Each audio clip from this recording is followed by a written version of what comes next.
Welcome back to the 411 Podcasting Network. I am your host, Larry Csonka, and this is episode 48 of the 411 On Wrestling Podcast. You can follow us on iTunes, Stitcher, Spotify, Google Play, YouTube, and of course the 411mania.com website. Please make sure to subscribe and or share the show on social media, and if you have time, please leave a 5-star review on iTunes. I've said this before and I'll say it again. I am greatly appreciative of everybody that listens to and shares the show. The listenership has been really great. I am very pleased. And real quick, you need to know what this means to me because obviously I think everybody knows I had a really horrible beginning of the year, had the whole injury and infection and 7 weeks in the hospital and therapy and leg amputation.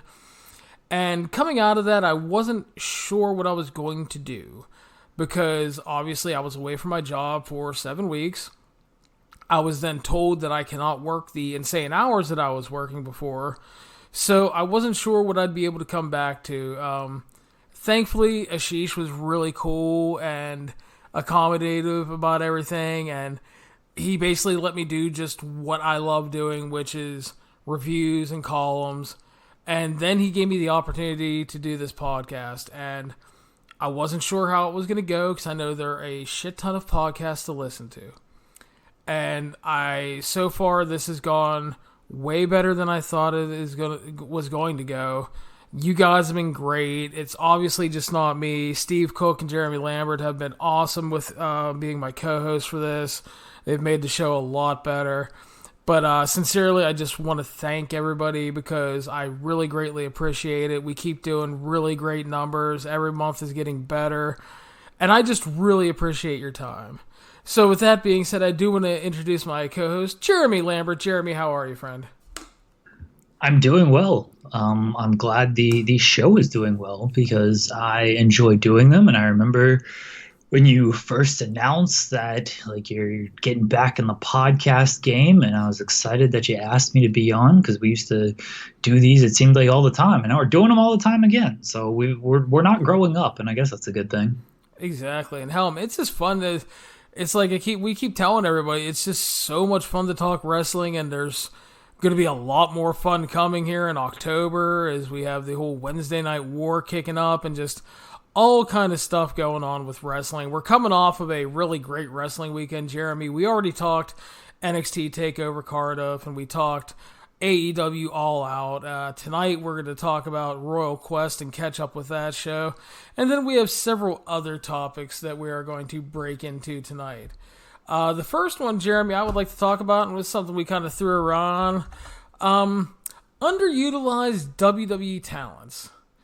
Now, before we get into this isn't so-and-so needs to be world champion and so-and-so needs to be pushed to the moon. These are, like, my list is just people I've come up with that could be, should be, and really need to be used much better because they've shown that they are great at various levels and great at what they do, and that WWE is just not making the most of what they have with an absolutely loaded roster. So, Jeremy, I'm going to go to you first. Do you have a first name on your list you would like to discuss? Real quickly, they do have a loaded roster, and not everybody can be world champion. So I'm with you that just because we say this person's name doesn't mean they should be world champion. I've learned from booking many years in TEW that you want to sign everybody, but then you realize, oh shit, you only have so many titles and stuff to go around. So I realize it's a difficult job to get everybody and use everybody in the proper way. As far as underutilized, I mean, Cesaro is the first name that immediately pops into mind. The dude has a banger on NXT UK, and then he comes back to Raw for no reason. Like, he should have been used on the NXT UK tapings to help boost that show. And instead they fly him back for Raw so he can lose in 6 minutes to The Miz. It's like, all right, I get The Miz as a title shot coming up, but you couldn't throw anybody else in that position. Like, you have so many guys just sitting around backstage. You couldn't just I can't think of a name off the top of my head, but Apollo Crews, no, that's another underutilized guy, honestly. No Way Jose just sitting back there in catering. Yeah. Like, Bo Dallas was busy. Right. Like you have so many guys. Like you just had to use Cesaro. And I get like a win over Cesaro might mean a little bit more over Bo Dallas. So okay, fine. But it just, you know, don't hold down these guys who are so talented. Like just let them do more. And I mean, Shelton Benjamin would have been good. He lost tonight to Aleister Black, and like that was a perfect spot for Shelton Benjamin, a veteran guy who just come in there, make a younger guy look good, and that's that. Like they have plenty of these people that they could use for that position. We don't think of them because Jesus, they don't use a lot of these people. Heath Slater, like, well, what's Heath Slater doing? So yeah, Cesaro is a name. Apollo Crews is another name that should be doing more, given his talent. Those are the top two that really come off the top of my head. They've gotten better. Andrade is doing a little bit better. Ali, Buddy Murphy, like those guys are probably still underused as well, but at least they're getting some TV time as of late. Completely agree with Cesaro. He was actually at the top of my list as well. And again, I understand that Cesaro is getting older. This is not push Cesaro to the moon and make him world champion. But I mean, this is a guy that could be a workhorse for you, that could be in that mid-card title mix, that could be having great matches all the time, not just once in a blue moon with Aleister Black on pay-per-view and then in NXT UK. And yeah, I hated that they've just flew him back to do the job on Raw. And again, that's no indictment of The Miz. It's fine. Miz has a title shot coming up. Miz should have won the match. That's okay, but how many other guys are sitting in the back and doing nothing? And like Jeremy said, and that's the point that I just feel that, yeah, Cesaro can be used so much better. I mean, you know, maybe he'll pop in and do some stuff with NXT. But I mean, I really would have liked to see him do... And again, some people will say you're banishing him to this. No, man. I mean, let him do 6 months in NXT UK. Let him help build that brand. Let him work with younger guys. Let him have bangers with guys like Dragunov and fucking Pete Dunne and all kind of people. Just let him have some great matches over there and be used. Because like we said in our review, man, Cesaro looks so goddamn happy during that NXT UK match. This man was having the time of his life. The crowd was hot. He came off like a star, performed like a star as always, had a great match. There are better ways to use him. Again, I'm not saying make him Universal Champion. I'm not even saying make him IC Champion, but like get him in the mix somewhere. Make sure he's used. He's a commodity that you could be doing a lot more with. Yeah, Cesaro. I mean, we love Cesaro, and he is long in the tooth, but as far as just his overall age, but he's still really good. And we talk about him all the time on the podcast. I mentioned this before, but he had like a good gimmick going on WWE YouTube that never made television, and I don't understand why. And I think this could have been, you know, the knock on Cesaro has been, oh, he doesn't show any personality. Like this was the stuff he was doing on YouTube was like, hey, this guy has a personality and we know he can go in the ring. Like, let him do more. He should be like at a United States title or an intercontinental title level. Like that's where he should be. And he's not for some reason. He's doing 6 minutes jobs to the Miz. You know, and I know a lot of people like the Bar tag team and they did have some good matches, but that whole time for me just felt like almost wasted on Cesaro because he could have been a guy that... Here's the thing, they don't really book the damn mid-card. You know, they book the top of the card, they book some other stuff, but they don't pay a lot of attention to the mid-card, and that's a guy that you could have built programs around. And again, he doesn't have to be the focus of the damn show. That is not the point of what we're talking about. This is just the fact that you have a guy that is extremely good still. Yes, he's getting older, but he's still in great shape. He's still having great matches. He always gets a reaction. There's no reason not to be using him better. No, it's a shame. And I'm with you that it's not a banishment if he goes to NXT UK or NXT. NXT is legitimately a third brand right now. Like, let's be honest about that. It should not be looked at as a lower level than Raw or SmackDown because most weeks it's probably going to be a better show than Raw or SmackDown. Like, if he goes to NXT, that would be great. Even if he goes to NXT UK, like, this is why I don't understand why he wasn't on the television tapings or the tapings, because he was there on Saturday. They taped on Sunday. Have him be there. And then you get 4 or 5 weeks of Cesaro on WWE Network for NXT UK, and you boost the profile of that show. And what does he miss? One Raw, where they flew him back to do a 6-minute match against The Miz. They couldn't have done that for somebody else. I just, like, that to me is also just underutilization of it undercuts yourself by not doing that, by putting him on NXT UK. Like, it undercuts that brand just to make The Miz look somewhat stronger, I guess. But The Miz beat Cesaro. Is it that big of a win? We love Cesaro, but he's not like he's been booked the strongest. So is it that big of a win? Probably not. Exactly. I really wish he would have stuck around for the tapings to do some stuff. And who knows if he'll be back at this point, and that's a shame. Because, again, that's a guy that has some star power compared to, and this is no offense to the UK roster, but comparatively to the UK roster, he has more star power because he has been on the USA Network for years, and he's well known in Europe.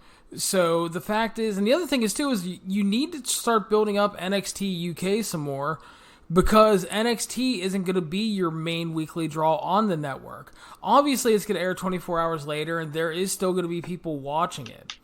But, I mean, you need to start shoring up NXT UK and 205 Live and whatever else you're going to run on the network to kind of make up for losing that first run NXT show. So, yeah, I think that was a misstep. Triple H said NXT UK is the second most watched program weekly behind NXT. Exactly. So you should still be building it up because NXT is probably going to take a hit. Right. That's what I'm saying. Yeah. Like, this is why you put Cesaro on that show, because there's a good chance NXT UK might be the most watched weekly program on the network. So why wouldn't you do everything you can to just boost the profile of Cesaro and boost the profile of the network and boost the profile of NXT UK? It doesn't make sense to me. Yeah, I'm really wondering what the whole thought process behind the scenes was, because you bring him over and he has a great match and he beats Dragunov, and Dragunov looked really good in defeat and everything. And then there's no follow-up on those tapings. So it's just like, was it just a one-time thing? Did we just get our hopes up? Was there really no forethought put into it? And we're going to bring him over one time and that's it.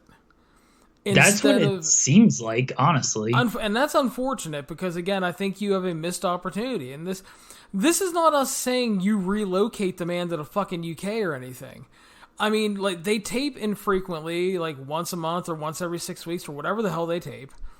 He tapes after this takeover. He goes back to Florida, wherever he's living.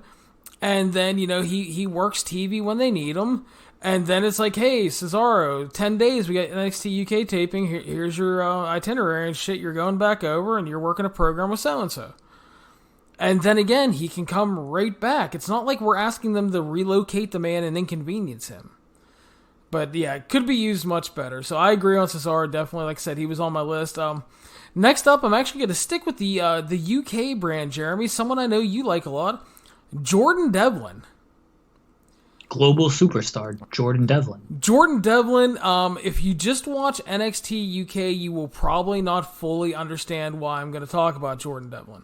Because he is very good on NXT UK, but you wouldn't think that he's anything more than a kind of garden variety guy and like a, some people knock him for being like a mini Finn Balor and stuff like that. But the fact is if you have seen some of his work outside of NXT UK and like OTT and stuff against like Walter and David Starr, just spectacular fucking matches, match of the year level stuff.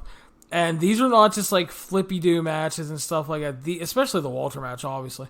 But these are matches with great backstories, great in-ring storytelling. The dude has star written all over him, which is why I hate that they already blew through the Walter match with him in NXT UK, because they really, really could have played it up. Because here's the thing, too, is like, WWE kind of used some archival footage of stuff with Tony Storm and Kaylee Ray to tell the story that they had issue or friendship and stuff outside of NXT UK before they came there. They could have done the same thing with Devlin and Walter, and they could have really done a lot with him. So he's a guy that just seems to have no direction right now. and honestly should be one of the main stars of the brand. Love Jordan Devlin. Mentioned it before the NXT UK show. Like, why wasn't he on this show? And, Triple H, he did a recent interview saying, like, Jordan Devlin's a global superstar and everything. And it's like, all right, then push this man. Yeah, I'm with you. His NXT UK stuff has been fine, but kind of just unmemorable. And yeah, they blew through the Walter match. But if you watch him outside of NXT UK, you see why he has something. And I wish they would do more with him. NXT UK is in a similar position to NXT where there's a lot of talent and they only have 1 hour. I mean, they could stretch it to 2. It's their network. I guess they have TV deals in the UK maybe.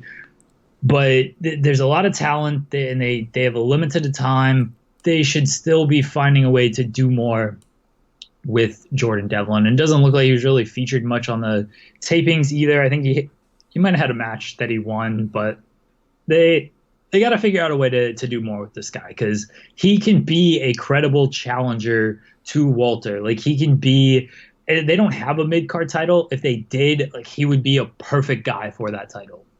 Exactly. I definitely agree. They, just a guy I really think they should be doing more with. Next on your list, Jeremy. The Kabuki Warriors. Yes. Where are Asuka and Kairi Sane? They, not the worst part about this, like, they, as a team, they should be doing more. Remember when everybody loved Paige? You can throw Paige as part of the Kabuki Warriors. They should be doing more with her as well. Remember when everyone loved Paige as the general manager because she was like the greatest general manager in wrestling history? And then they did away with it because Baron Corbin sucks. And Shane's like, don't worry, she'll be sticking around. And then she went away for months, and then she's just randomly aligned with Asuka and Kairi Sane, and then they're never on television. That whole trio is just completely underutilized. I don't think the pairing makes sense, but if you're going to pair them up, do something with them. Yeah. In the company's defense, real quick, Paige hasn't been on TV as of late because she just had neck surgery again. But yeah, definitely agree on the Kabuki Warriors. I mean, if you're not going to feature them as a strong team and use them, I mean, you should be featuring them as singles wrestlers because they're so damn good. And Jesus Christ, they haven't been on TV in weeks again. They go through these long stretches where you, like, never see them. And people were like, oh, they're on live events. Well, fucking good for the people at live events. I don't get to see them. And again, this is one of those things that, like, I don't know, man. Just, you need to do something with them. I don't have an answer because they don't. It's like, I like the Bliss and Nikki Cross act and stuff, but I'd like an actual really good tag team to have the titles at some point. We had that, and they took him away in a month, and then somebody threw a fit, and now she's the biggest star on the brand. So yeah, so I just I wish they would definitely do more with them. I completely agree on that one, no doubt. Next on my list is Grand Metalik. This is a dude that I thought would be impossible for WWE to use him worse than New Japan did.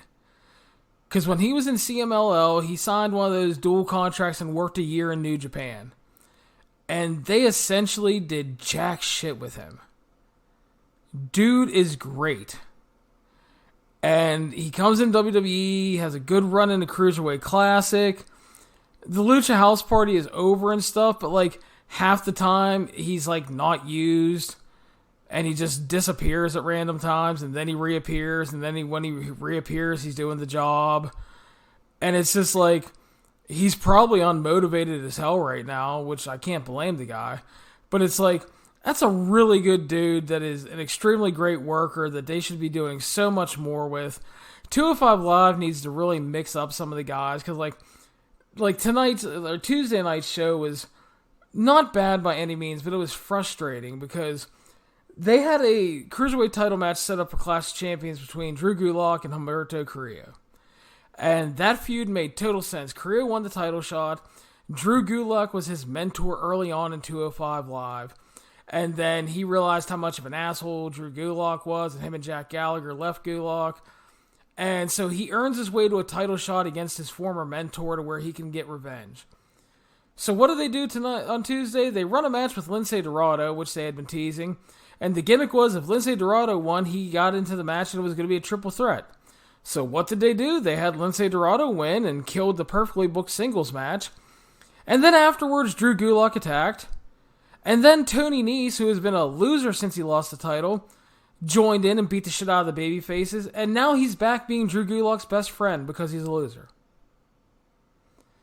So this sounds terrible. So it's like you took away a perfectly built match, and then you went back to variations on the same thing you did for like most of 205 Live's run with Gulak and Nese. And they're a good pairing together, but it's like I've already seen it a ton.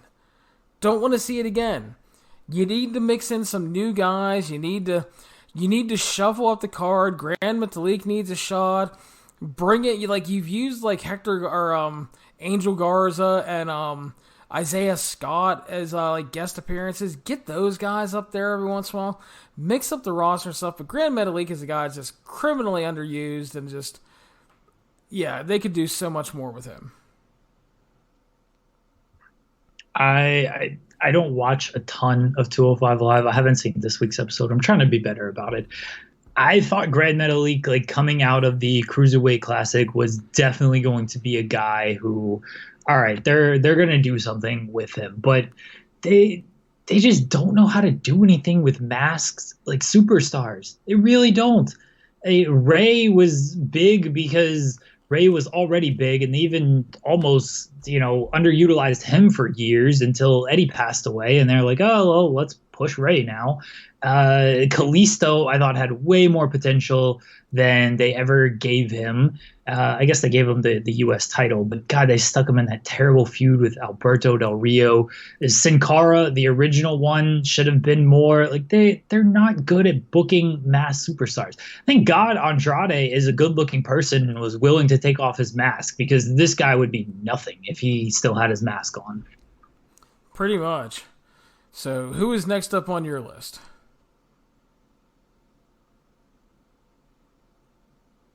Hello? Yeah. Hello?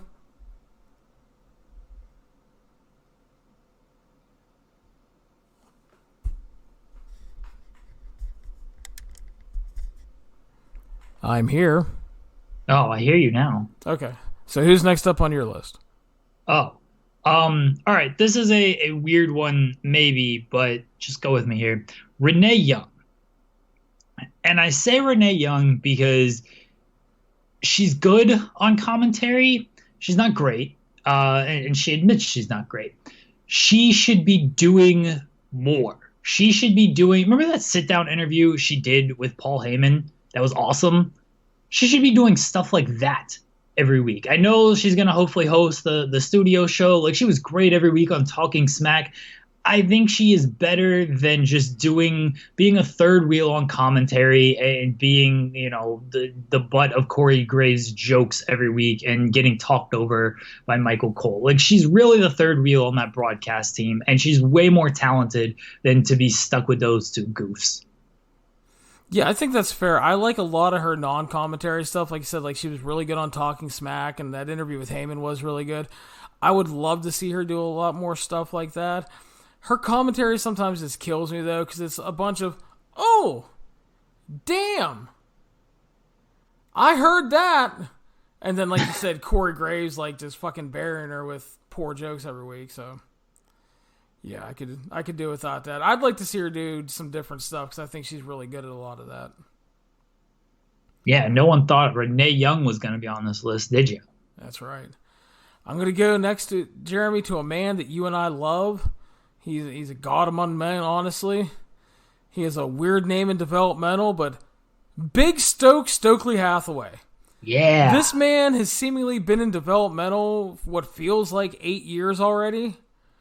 He's not been on TV. He's not doing anything. And if they would actually put him on TV, and I know a lot of people don't watch Evolve, and I understand that, but if they put this dude on TV, he would instantly be one of the best talkers in the company. He is so good. He has a ton of charisma. And I get WWE is largely anti-manager, but this is a man that needs to be featured on TV. He needs to be managing someone, needs to be in an important role, and hopefully with NXT going to 2 hours, maybe that's going to happen. But they need to use my man Big Stoke, and they need to use him soon.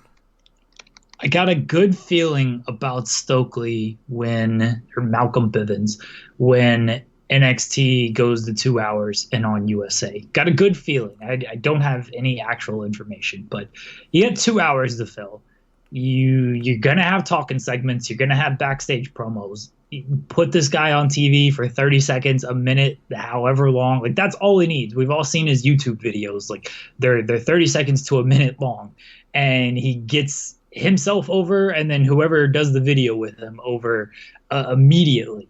So with more time to fill, I would be very surprised if Stokely is not on television within the first month of the USA run. And if he's not, then I don't know, someone screwed up. They're obviously coming around on managers because they hired him, and they've got Robbie E as a manager as well in NXT. Triple H seems to understand that there's a role for them.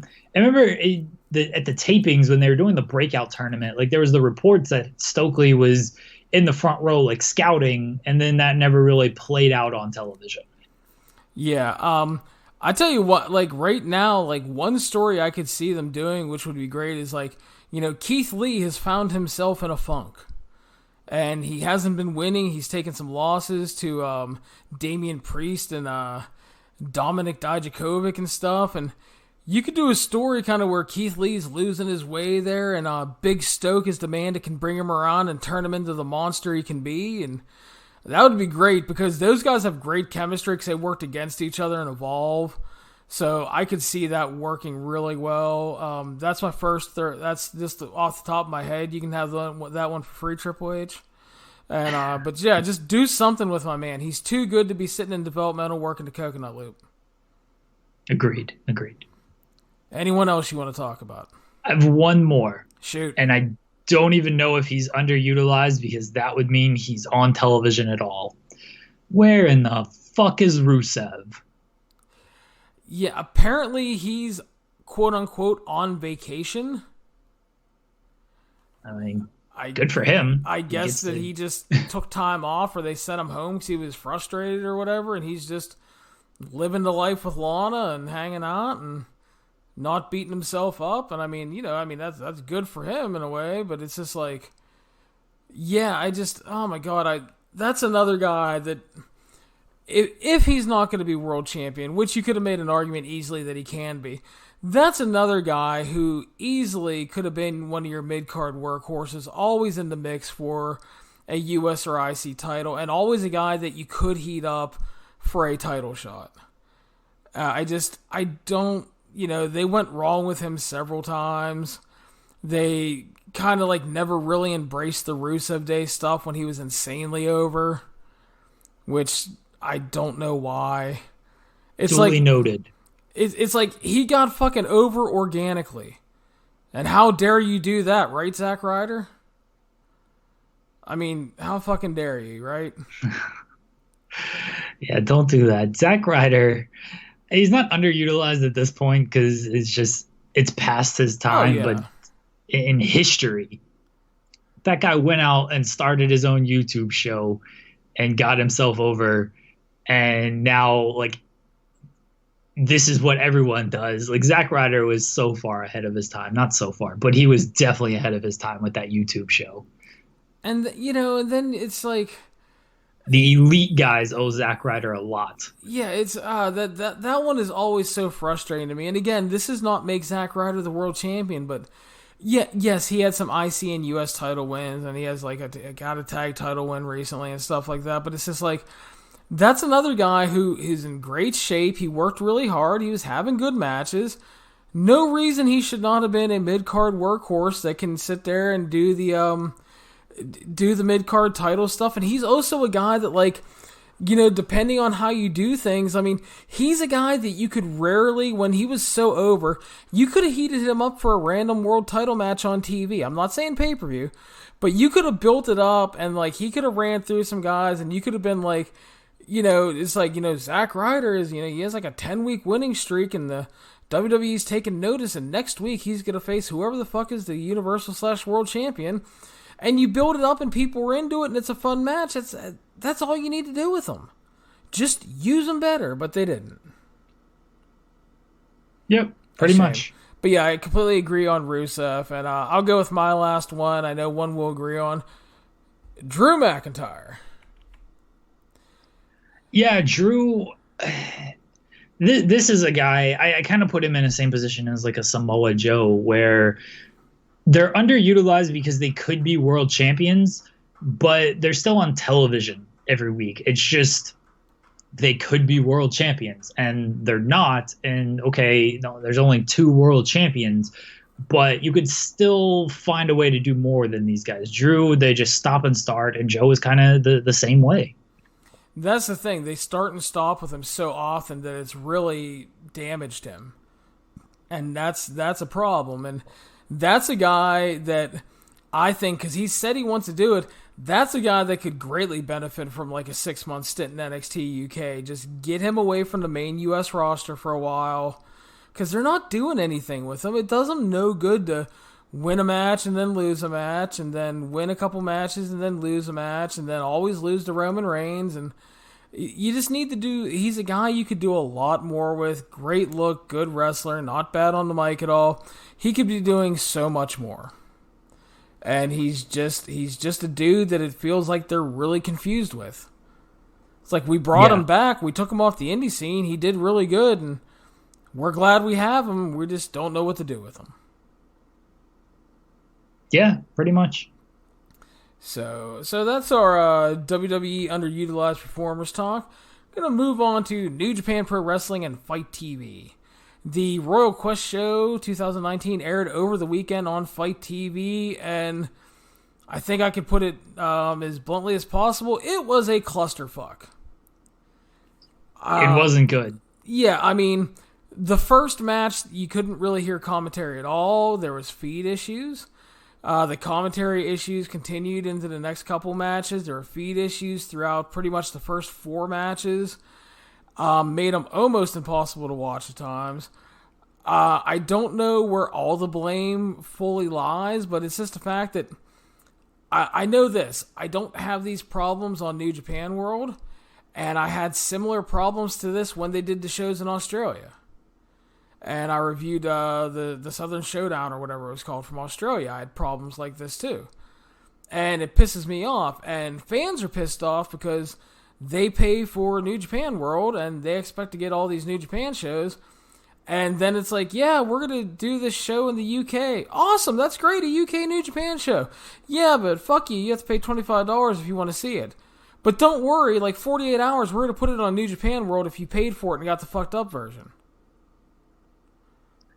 Yeah, I watched the Fite TV version, watched it live, and waiting for signal is what I saw half of the time for the first half of the show, and it took me out of the show, to be quite honest. And this was that crazy Saturday where CM Punk is talking as well, and NXT UK is going on, so my attention was pulled in a couple different directions as it was. And if you're going to do something like this to where you're going to have these issues and then there's 2 other things that are of importance as well going on, you're third on my priority list. And it's just a bad time for this stuff to happen. And granted, all right, it's up on New Japan World now. They did get it up quickly. Where the fuck is the Super Jacob?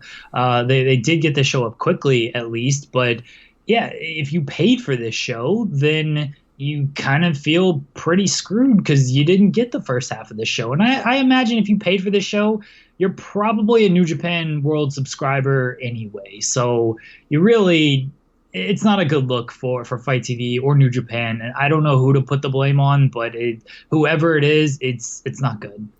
Yeah, it was not a good look at all. And speaking of the Super J Cup, that's another thing people were pissed about because as we were recording, it is technically early Wednesday morning. And I don't know if you guys know, if you're a New Japan fan, you do. The Destruction Tour starts in about 5 hours, Jeremy, with the Road to Destruction shows. and we still have no Super J Cup uploaded. And now you had an anticipated tournament that a lot of people wanted to see, and it's still not up. It's going to be a complete afterthought, lost in the middle of this Destruction Tour by the time it is posted.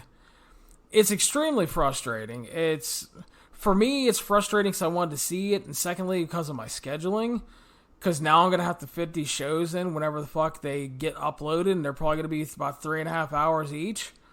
So that's about 10.5 hours of shows I'm going to have to find time to review. It's a good thing I don't sleep.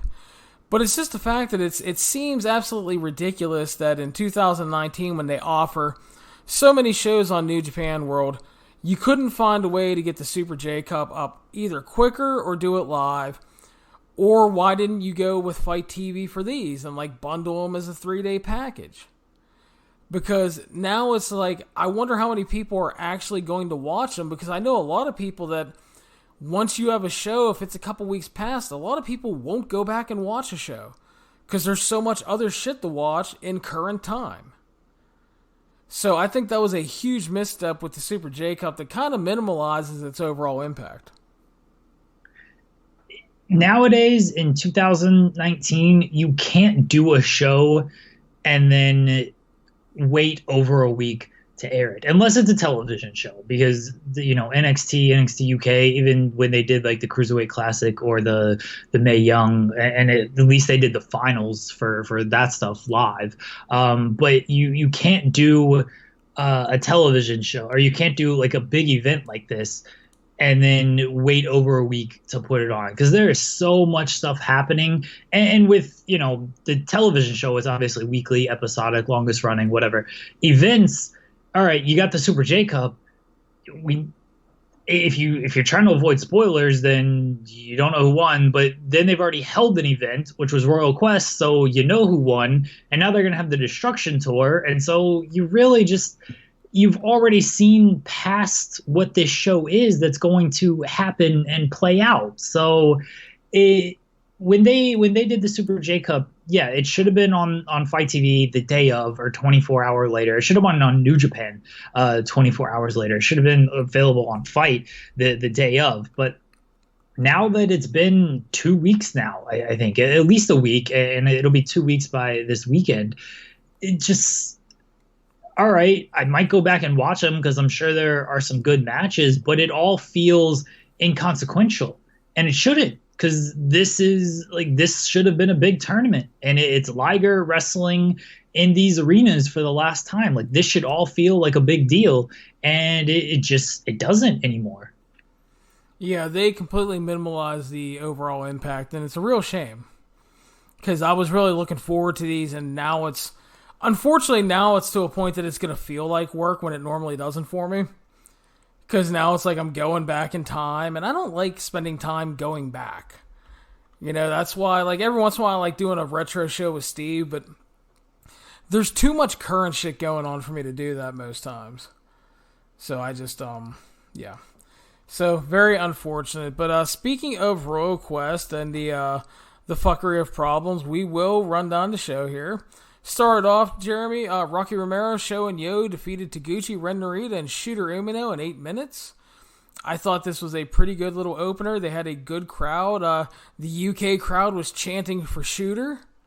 They were into him big time, which was, apparently he got big reactions on the Super J Cup shows as well.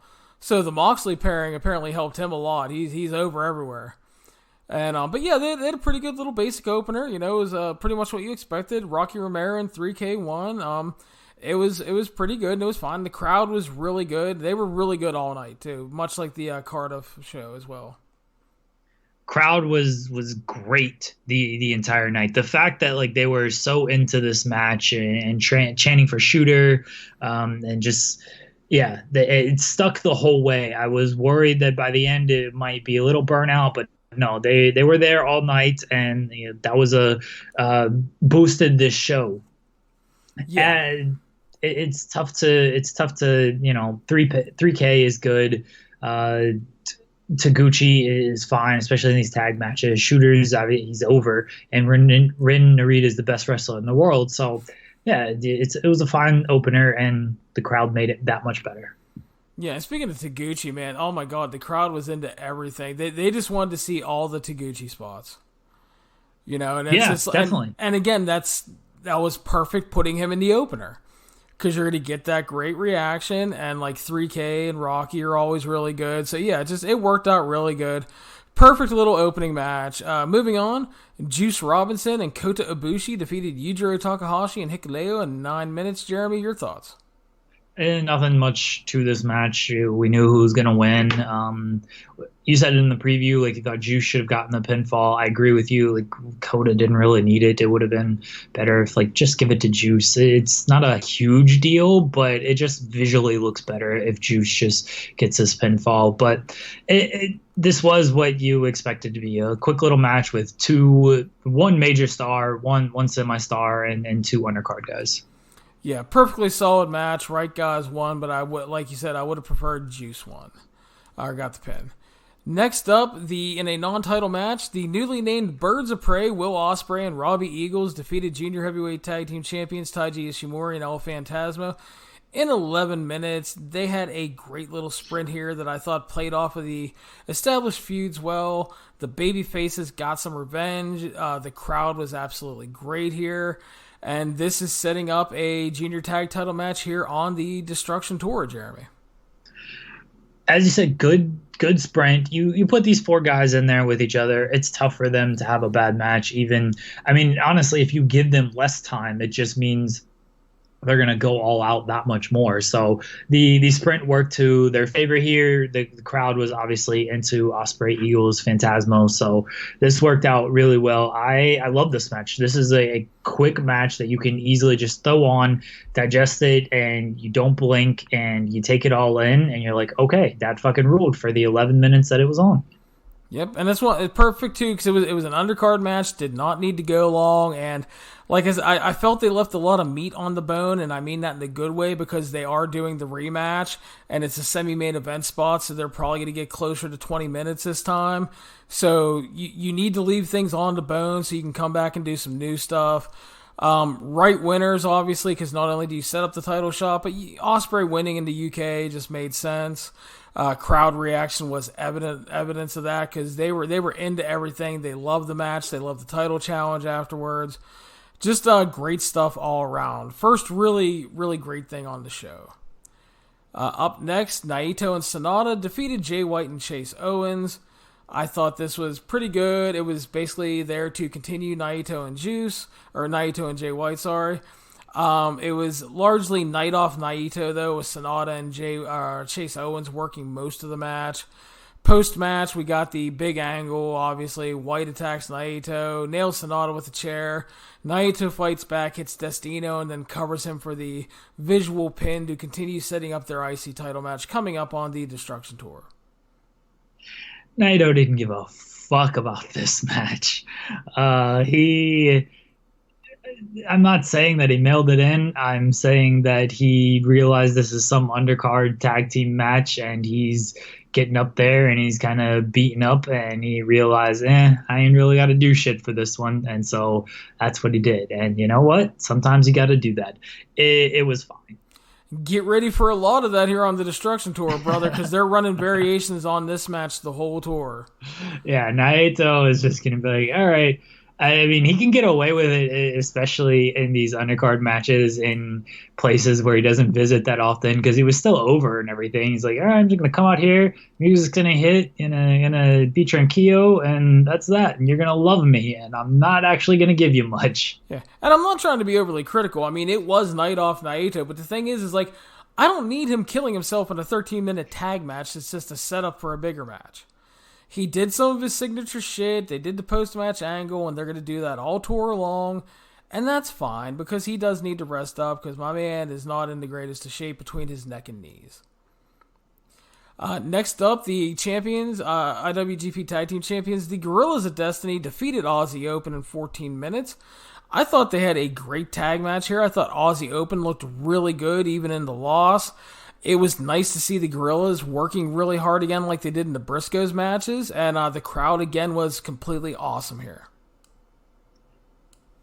This is the power of the Briscoes and why they're the greatest team of all time, because Guerrillas of Destiny had been doing shit in New Japan and just having the same match with Evil and Sonata or worse matches. And they worked the Briscoes, and all of a sudden, Guerrillas of Destiny come back and they look completely rejuvenated here against Aussie Open. And Aussie Open held up their own end. Like, I'm sure that played a part into it too, but that ruins my Briscoes are the best narrative. I really enjoyed this match. The only thing was there was no big threat of Aussie Open winning. Like, they teased it, but I never quite bought it, and that's about the only issue I had with this. But otherwise, for a Guerrillas of Destiny's match, like, this is one of the best you're gonna find, at least in recent memory in New Japan. Yeah, definitely, and it's nice to. Because people were like, oh, you always shit on the Guerrillas of Destiny. Well, when you're having 2-star specials all the fucking time filled with interference, yeah. Like, when you're giving me matches I don't care about, yes, I'm going to shit on them. I'm just being honest. But I've also been honest when they have really good and great matches, like the Briscoe matches and this one. So, yeah, it's nice to see them stepping up and feeling re-energized and stuff like that. So, yeah, hopefully that can continue. Moving on, never openweight title match. Kenta defeated Big Tom Ishii at 20 minutes via pin. Oh boy. This is a match. Okay, first of all, the first half of this match is absolutely great. And I thought we were in for something really special here.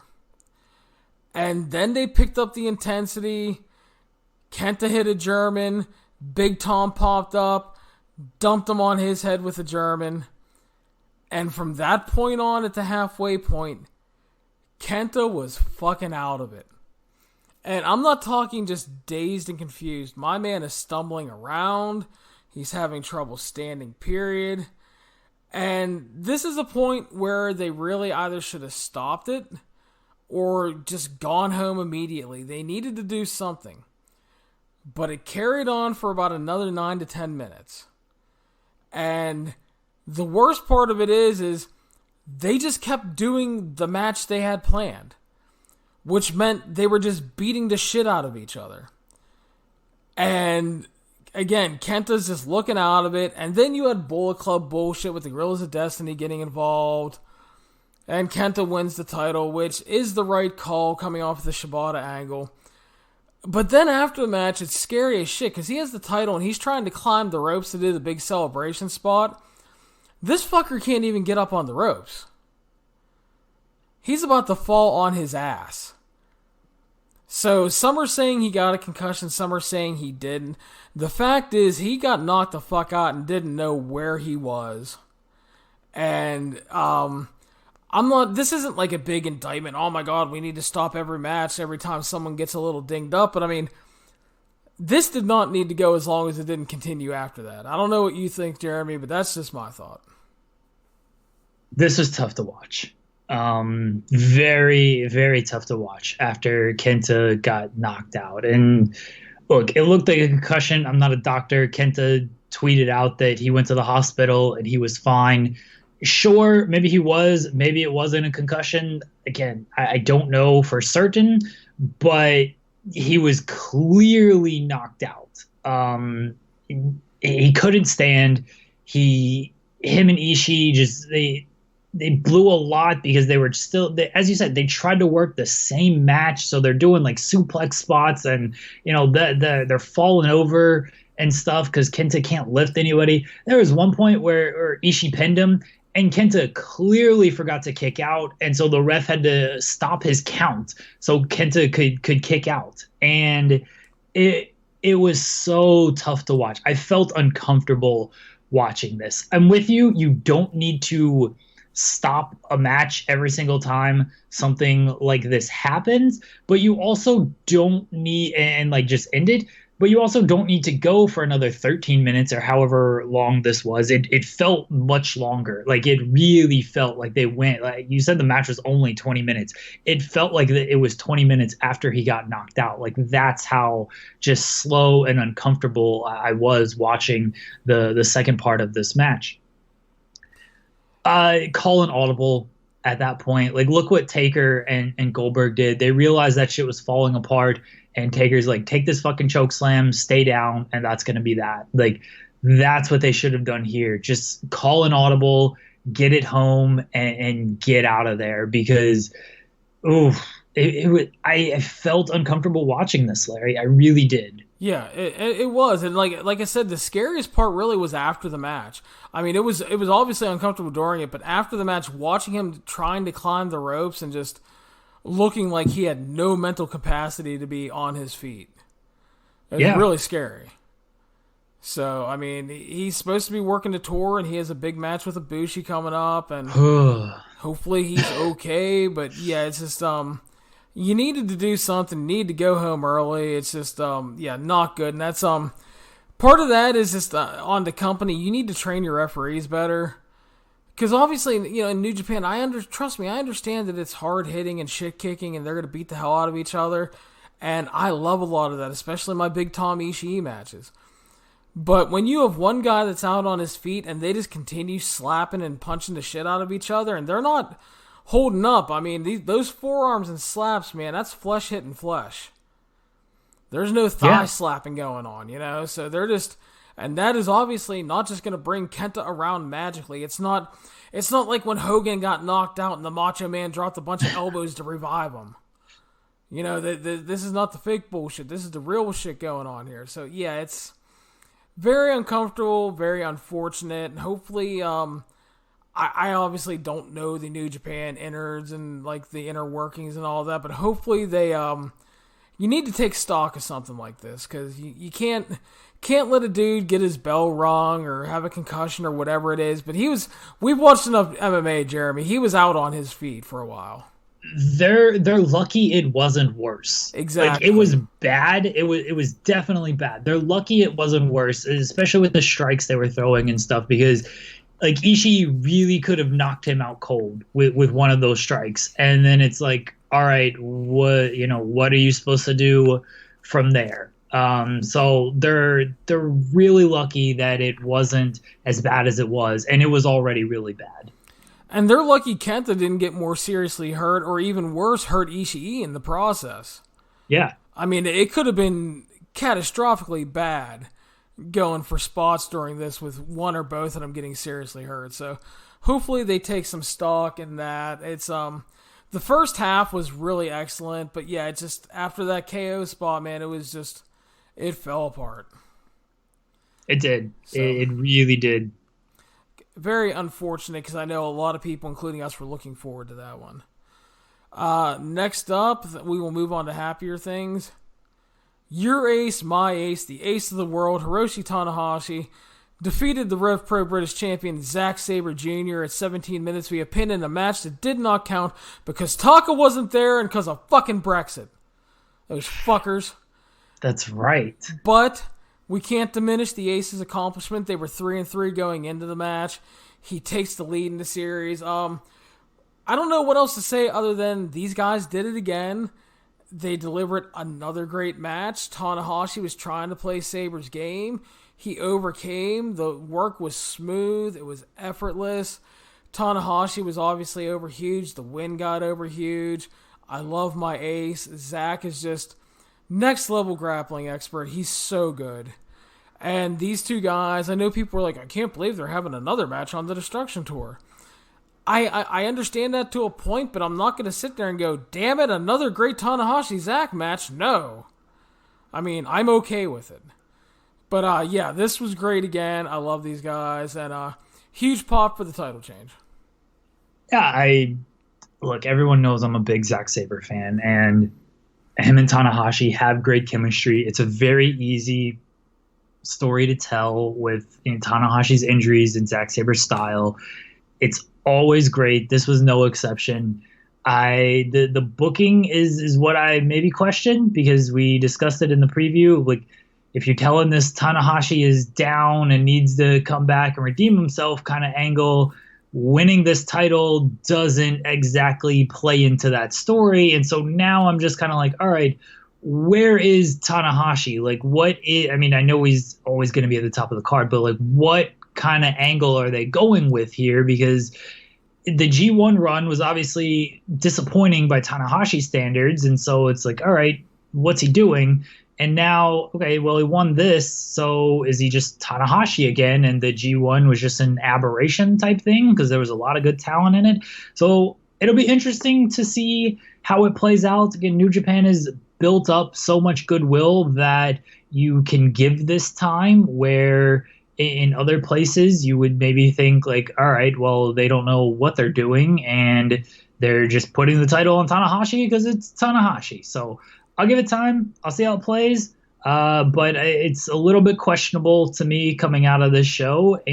But as far as the match goes, I mean, it's Zack Sabre and it's Tanahashi. If it counted, it would have been fantastic. Yeah, I do largely agree with what you're saying. My speculation is though, I don't know anything. Obviously, I don't know the inside dirt. I'm not a dirt sheet or whatever you want to call it. But here's the thing.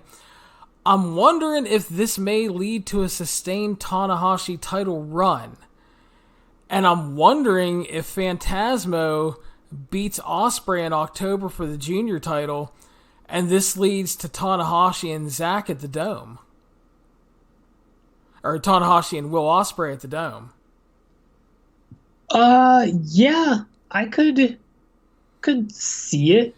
Because Zack won't beat him in the G1. It could be a very clear story to get there, and working Tanahashi at the Dome, win, lose, or draw, man, that's huge for Ospreay. Yeah. I could definitely see that. I could see that playing out. And, Tanahashi and Ospreay at the Dome, sign me up. I'm for that. Yeah, especially after their first match. And again, I'm just kind of spitballing here, and who knows, but we will see what happens. So we move on to our main event of the evening, Jeremy. Okada defeated the King Minoru Suzuki at 34 minutes to retain the IWGP Championship. I go to you for your thoughts first, sir. All right, you're not going to like my opinion of this match because I didn't find it to be the greatest match of all time. I thought it was a tad bit long. I could have lived without some of the early and the middle portion. There was drama, but again, Okada wasn't losing. The Gotch pile driver shit at the end kind of took me out of it because Suzuki had him up. Like, just drop him on his damn head. All right, he's kicking his legs. Fine. Like, he was fully up. Drop him on his head. It was still great. Don't get me wrong, but I've seen your star rating for it, and I know a lot of other people loved it. I felt it just be like a tad too long. Crowd was into it. I will give they loved every portion of that, and that certainly took it up.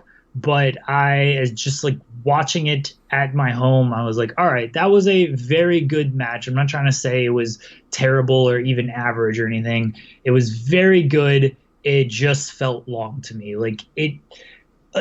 Compared to say Walter and Tyler Bate, which didn't feel 40 minutes, even though I know it was. And this was, you have it marked down at about 34 minutes. And it felt longer than Walter and Tyler Bate, even though it wasn't. So it was just a match that felt long to me. Yeah, I will agree with that. I thought it was excellent. I didn't think it was. I know there are other people that loved it way more than I did. And again, that's fine. Opinions are going to vary. I think you easily could have shaved 4 or 5 minutes off of it. Some of those opening Okada stretches, I know, really take people out of his matches. It's a little too slow and stuff. I thought it was really great physical war of a match. I loved Suzuki just goading Okada into a fight, and the spot where he puts his hands behind his back and he just lets Okada light him up, and then he just starts fucking Okada's day up. I mean, the camera work there was great too, because Suzuki's hitting him, and there's just this giant mist of sweat flying throughout the arena. Just really some great stuff. But no, I think your points are more than fair, Jeremy. And again, it's personal preference. I do agree, though. For me, it did feel longer than Bate and Walter as well. And it just comes down to match layout and everything. And I do think Bate and Walter, even though I didn't think Bate was going to win, I do think they did a better job of creating drama, which is why I loved it more than this one. But I still thought that overall, I thought it was an excellent wrestling match, even though I knew Suzuki wasn't going to win. I thought, like you said, the crowd was excellent here again. They were great all night. And I liked how I think the best part of the match is they got so much out of doing so little at times. just that really basic Suzuki stuff where like Okada would slap him back and Suzuki, he snaps his head away. And then he just turns in almost movie villain slow motion and has that sick-ass smile like, I'm gonna fucking kill you. And everybody just reacts to all that little stuff he does. He's so good in that regard. But no. I mean, I think your point's, again, more than fair. And you're far from shitting on the match. Jesus. I mean, I've seen... I saw ridiculous reviews of the Tyler Bate Walter match. It was so long. Tyler Bate's so unbelievable. I didn't even think the crowd was that good. The best one I read, and listen, I love these two people, but the best one I read was Kylie Ray and Toni Storm was obviously a much better match. What? You mean the match that went 10 minutes with a flat finish and almost no crowd reaction? No. I mean, listen, I love those two ladies. They didn't have the match I was hoping they'd have. And it just happens sometimes. But yeah, it's so overall thoughts on the show, Jeremy.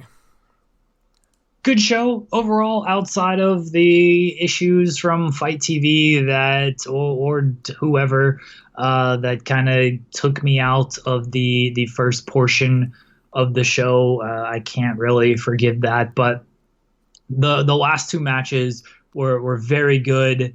The Kenta match was uncomfortable. That takes it down as well. But overall, still, like, there's still four really strong matches. The two tag team matches and then the two main events. Those are four really good to great matches. And depending on your mileage, you might even find an excellent match in there. So it's tough to say a bad show with four great matches, or it's tough to say a show is bad with four great matches on it. But there were the issues, and the Kenta match did take it down a notch for me. Yeah, and again, that's fair, because it really did. It was, like you said, hard to watch at times. So overall, the weekend of shows, TakeOver Cardiff, Royal Quest, and AEW, how would you rank them top to bottom?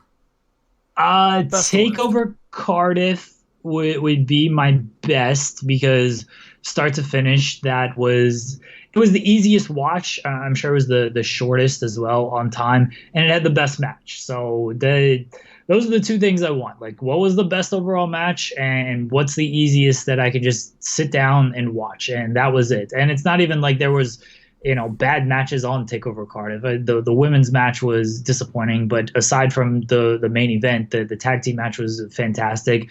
The opener was really good, and the Cesaro match was really good as well. So that was a very easy watch, not the best match.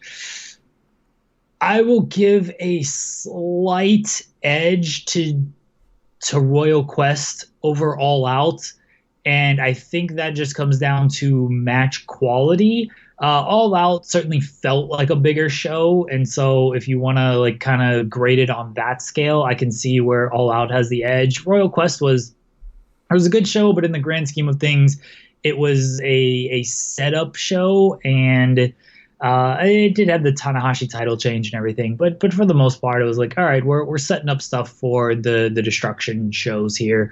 While All Out obviously had more importance with just being the last show before television, you're crowning the first champion. So, but match quality wise, there were four really good matches on Royal Quest, and All Out had the ladder match. And the fact that that's the only one, Omega and Pac, and that's all that I can think of was all right, that's approaching really great or it's already really great, and then approaching higher territory. Everything else on that show was in that kind of good or worse category. Yeah, and I think also what hurt kind of All Out was the fact that it was 5 hours long. Yeah, it was a long show, and let's be honest, their expectations were higher than both of these shows, and the fact that they didn't deliver the best match of the weekend, maybe not even a top 2 match. Maybe not even a top 3 match. I would probably put the ladder match third, but still, you could argue that they didn't have a top 3 match from the weekend. We all expected a big surprise. They had LAX, even if it wasn't CM Punk. We thought there was going to be just a big surprise. Expectations were higher for that show, and it didn't deliver quite as much, and so that ultimately hurts it, even though it probably shouldn't. Yeah, it does in a way, and I agree. For me, TakeOver Cardiff was, I thought, the best show of the weekend, surprisingly. I didn't think it would be a bad show. I thought it would be a good show. I thought it greatly overachieved. The addition of the Cesaro match was a big help. The tag title match, I thought, really overachieved and was great. And then you had a classic main event, all honestly. So, yeah, that was my first. I went Royal Quest second and All Out last. Not by large margins, I think I had them all pretty close. I think I had, going down to scores, I think I had like 8.5, 8, and 7.5, something like that. So it's not like they were drastically off, but I have the same ranking overall. But overall, I thought a really great weekend of wrestling. Definitely. We came in with high expectations with these three shows, and I mean, it delivered. The wrestling is good right now, Larry. It is, dude. And, well, the wrestling's good for a lot of us, Jeremy. And even though Chris Jericho is the AEW heavyweight champion of the world, he is without his championship belt right now. If you have not seen the news, Chris Jericho is apparently eating at a Longhorn Steakhouse. I mean, was the fucking Steak and Shake closed, Chris? Jesus Christ, you're Chris Jericho. But he's at the Longhorn Steakhouse eating, and apparently the championship belt was stolen. He's obviously upset about this, and I will say that if you had gone to a high-class establishment like the Waffle House, this would not have happened. Why did this doesn't happen at Cracker Barrel? They're an AEW sponsor. Why aren't you going to Cracker Barrel? Fair enough. Look, it's a semi-sad story because this is a real crime.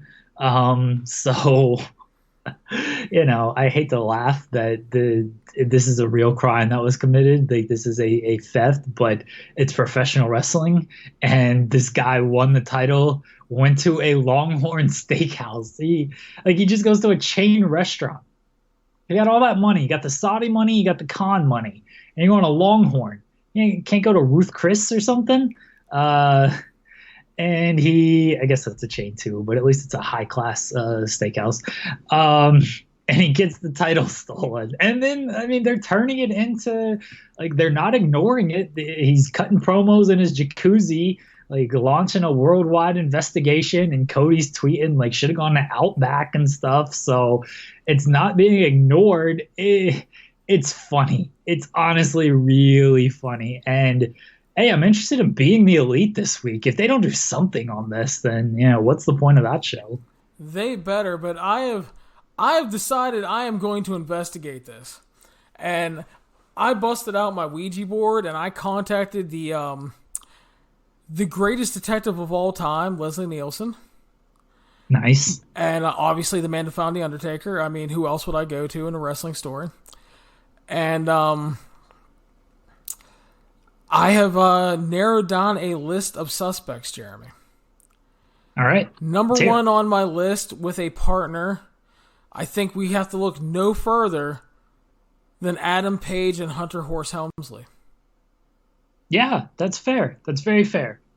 I mean, you need a sidekick. A horse it's a good getaway right there. Instant getaway vehicle. You don't have to worry about a fucking wheelman. That's right. You just jump on and go.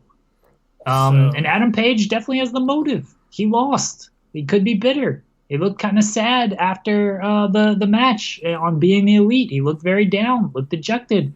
Why wouldn't you want to get that title? And he told the Bucks he didn't want to go out to eat with everybody. He wanted to be alone. Exactly. You're onto something with Adam Page and Hunter Horse Helmsley. I'm telling you, top of my list. Next up, an outsider. A gentleman who's still trying to consummate his marriage, Drake Maverick, belt thief. I feel like Drake Maverick would have an alibi. He was the 24/7 champion himself at the time that this theft occurred. So he was probably on the run as it was, or looking over his own shoulder. There is a chance that he mistook the belt and just grabbed the wrong one. But he had the 24/7 title on SmackDown, so I can see it, but I don't know. I'm ready to cross Drake Maverick off the list. Here is my speculation. First of all, where would Drake Maverick be the safest from the WWE Geek Squad from stealing his championship? In Chicago, at an outlaw t-shirt wrestling show. And he still hadn't consummated the marriage. Maybe the wife told him he needed better gold. So he decided the big prestigious new AEW championship looked pretty. He's trying to get into sack with his wife. I'm telling you, I think it's a possibility. Okay, you sold me a little bit on Drake Maverick. I still think that he might have been a little bit too worried about his own title and his kind of his own consummation to deal with Chris Jericho's title. But you make a good argument. You make a good case. Next up, there has been many people concerned about the Khan family's business practices, which makes me wonder, have they possibly and properly paid their taxes? Erwin R. Shyster may be our man. Yeah. I like your theory here. I could see IRS going in there and collecting up, and I would assume Ted DiBiase would be involved in this as well. Obviously, he may be buying the belt off of him for a new $1 million belt. And then very possible. We have to look into Chris Jericho's financials, Jeremy. There's a lot of sketchy stuff with Chris Jericho. There's people always talking about pictures with him and random women. Maybe he's having money issues. Could Jericho be in money trouble? Could the Repo Man have made a return?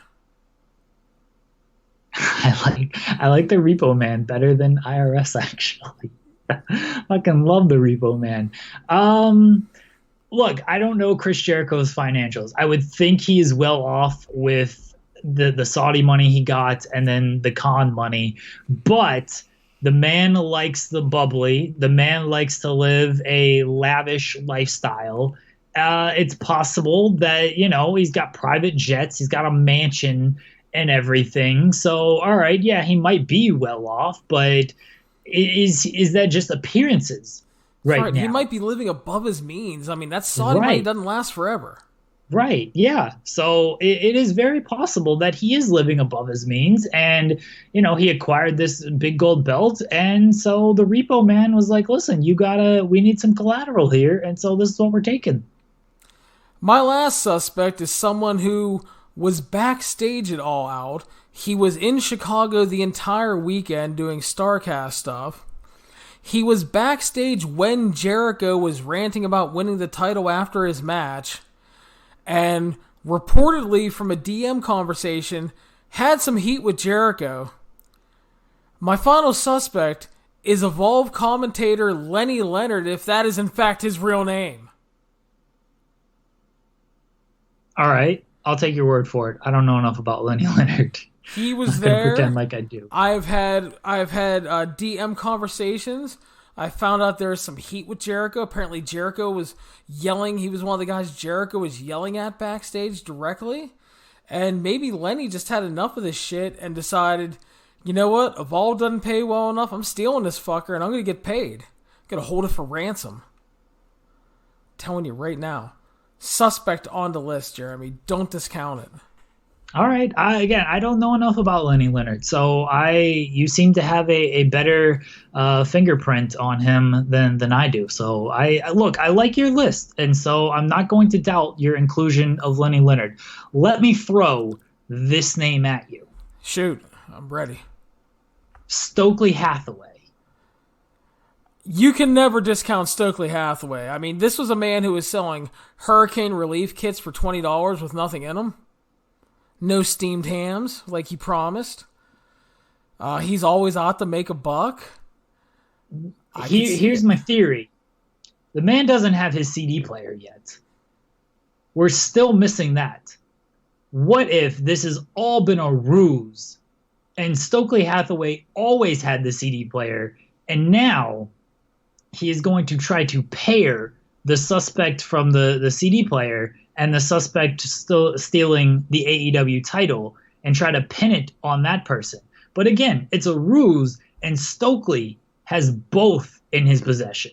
He's trying to divert the attention away from him. He already started his own little whodunit here. And by doing that, he's taken the attention off of himself. No one suspects the guy who's pointing the fingers. This is completely fair, and I would not put it past Stoke. Look, you can't put anything past Stoke. It's also possible he just stole the AEW title to try to use, maybe a CD player is stolen. And he's like, I will trade you this AEW title for my CD player. So whoever has it, come make this trade. The CD player isn't that valuable compared to the AEW title. I wouldn't think. Maybe it is. It does have a genuine CD in it. That's true. Plus, it's a vintage item these days. Yeah. So, Stokely is a shady man. I think that can be pretty much confirmed at this. He tried to get the Evolve title. He tried to buy the Evolve title off of Austin Theory. Don't put it past this man. This is completely fair, Jeremy, and I just I'd like to think he's a better man than that, but he is a little shady, knowing what we know about him in the past. Jeremy, we're going to move on and talk about the Bayley heel turn on Raw. I've seen a lot of debate about this, so this is going to be the opening question to you.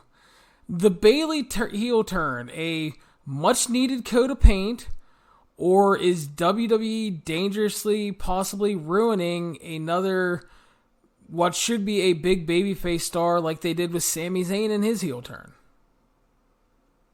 I mean, I don't think they've ruined her. I think they ruined her as a babyface star before they turned her heel. Fair. Because she should have been bigger as a babyface than she was, and it just never happened.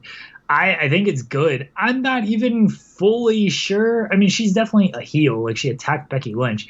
But WWE has, and let's give them some credit here, they've done fairly well with the Shades of Grey stuff, at least in the women's division.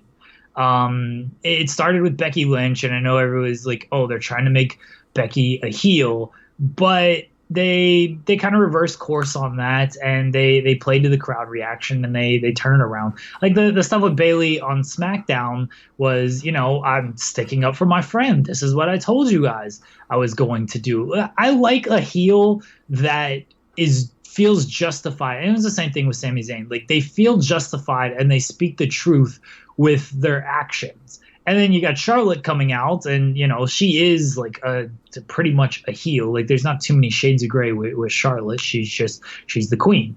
And Bayley and Sasha are beating her up and everything. So is Bayley really a heel, or is she just an honest person? Fair point. Yeah, I like it so far. I'm not convinced it'll perfectly play out, because I don't have a lot of faith in WWE's long-term booking. But I like it. I think it's something fresh. And, like, for as much as I think Sammy could have been a much bigger babyface star, he has turned into an excellent heel, obviously. And maybe it's what Bayley needs. I mean, I don't think there's anything wrong with trying a fresh coat of paint from time to time. No, Bayley needed something. And, again, I think this was... We all watched the Raw. We watched the video package on SmackDown. Like, there were those subtle things, and it's been building for kind of a few weeks now, because Bayley has felt like overshadowed. I mean, she's always kind of been overshadowed, especially on the main roster. Maybe not so much in NXT, but main roster. She was called up last out of the Horsewomen. Sasha, Charlotte, Becky, they got that WrestleMania match. Becky and Charlotte got the WrestleMania main event this year. Sasha has won the world title, or the title, and then she lost it in her first title defense and everything. But Bayley has always been sort of the afterthought of the four, and then even sort of in the division. So she feels justified, and she still wants to align herself with Sasha because that's her best friend. And I like this story. I'm willing to give it a chance. It doesn't feel forced because it's something you do, and it is very reasonable why they're doing it. I say it feels forced because they're trying to promote the 2K20 video game, since the horsewomen are going to be part of the fucking showcase mode. So in that sense, it's like, all right, please don't tell me you're just doing this to sell your dumb video game. Like, actually do this because this is what you want to do. And I hope that's what the goal is here.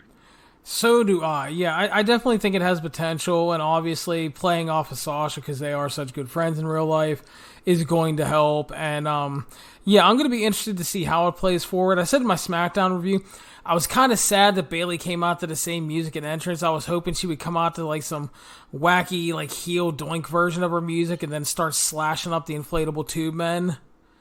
Yeah. I agree. Like when the music hit and she's still like the same Bayley, and the wacky waving inflatable tube men are there and everything's like, okay. But this is my point of, is she really a heel? Because I thought her promo was good. Her explanation was good. She's like, I'm still Bayley. But I'm not going to be overshadowed, and I stuck with my friend. That doesn't make me a bad person. That just makes me, if that makes me a bad person, then so be it. Like, maybe you're the bad person. So I didn't like it at first, but once she did her promo, I was like, all right, I can see why she still thinks that I'm still, hey, it's Bayley. Yeah. So we will see how that plays out. I have high hopes for it. I hope it does work out well. This weekend, Jeremy, ROH returns to action with the Global Wars Espectacular tour. Normally, the Global Wars tour is with New Japan, but we have a facelift this year because New Japan has shows in late September on the East Coast. So ROH is finally using their underutilized relationship with CMLL to give us some fresh matches and some new guys on the card with the stars of CMLL who don't make a lot of appearances for ROH. Very excited. So we start off in Dearborn, Michigan, Jeremy. Roosh, who will be challenging at the end of the month for the World Championship versus Stuka Jr. Any initial thoughts from you? Roosh should win because, yeah, he's going to be challenging for the title at Death Before Dishonor. I'm going to be flat out honest with everybody. I don't know much about CMLL outside of maybe a handful of matches, or if they've appeared in ROH or New Japan or something like that. So I don't know who. I mean, Stuka Jr., I know he wrestled on one of the recent shows, but these are largely ROH shows. So when it comes to something like this, the ROH guys are going to most likely go over. Match will probably be fine. Roosh is really good. Stuka Jr., from the little I've seen, has been good. I'm sure they've wrestled each other a million times in CMLL. So, but Roosh should and most likely will win. Yeah, Stuka Jr. has been a lot of fun in his various ROH's appearances. He always works hard, looks like he's having fun. He's still a pretty fun high flyer at the age of 40. Good mid-card Technico. I like him. So, yeah, it should be good. Obviously, Roosh winning is the right call. It would be insanely stupid to have him start picking up or losses just after you announce him for a world title shot. So he might lose.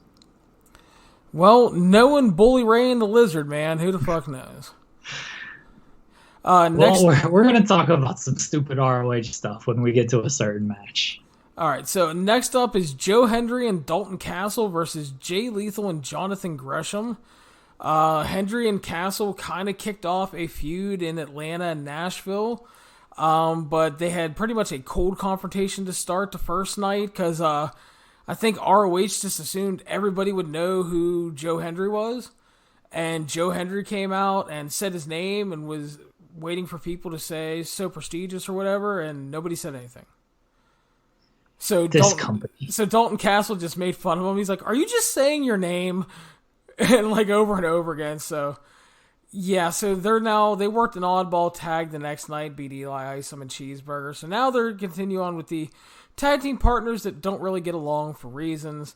They're facing Lethal and Gresham, who are really good and singles wrestlers and as a team. Obviously, I think the big thing here, they're still teasing the possible Gresham heel turn and problems with Lethal. So it's probably going to lead to the oddball tag team of Hendry and Castle winning. The ROH would think Joe Hendry is like this huge star who everyone knows. And I mean, I guess you got to treat him that way, but you also got to realize that not many people know Joe Hendry. To the ROH audience, he had a run on Impact that lasted like 2 weeks, and it wasn't very good.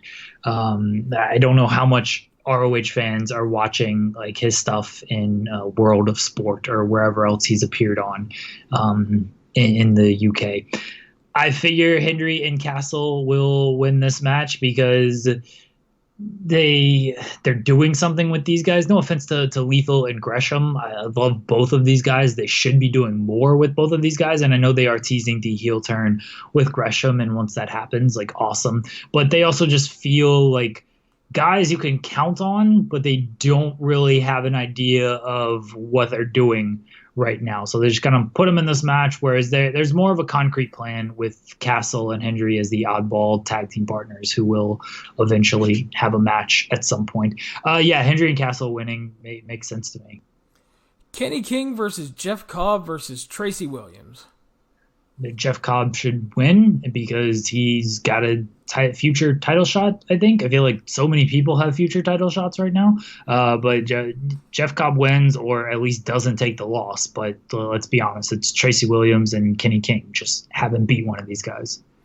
See, that's the thing here. It's obviously in the ranking of everything, Kenny King and Jeff Cobb are way more important than Tracy Williams, who's more of your good and extremely reliable workhorse.